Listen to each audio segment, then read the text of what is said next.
أعوذ بالله من الشيطان الرجيم. بسم الله الرحمن الرحيم. اللهم صل على سيدنا ومولانا محمد صاحب التاج والمعراج والبراق والعلم، دافع البلاء والوباء والقحط والمرض والألم. اسمه مكتوب مرفوع مشفوع منقوش في اللوح والقلم. سيد العرب والعجم جسمه مقدس موطن مطهر منور في البيت والحرم.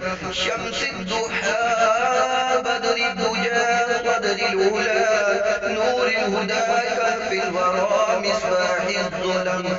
جميل الشيم شفيع الأمم صاحب الجود والكرم صاحب الجود والكرم صاحب الجود والكرم. والله عاصمه وجبريل خادمه والبراق مركبه والمعراج سفره وفوق سدرة المنتهى مقامه وقاب قوسين مطلوبه والمطلوب مقصوده والمقصود موجوده.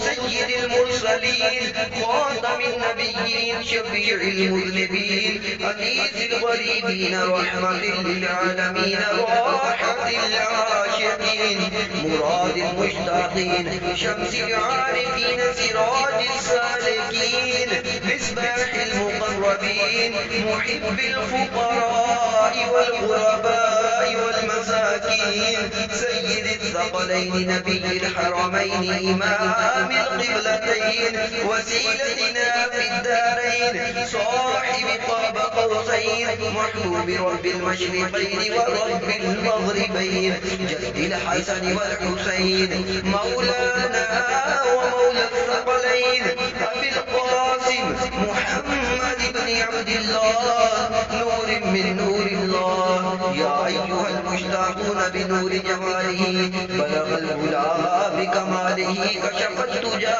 بجماله حسنت جميع خصاله صلوا عليه وآله وسلموا تسليما.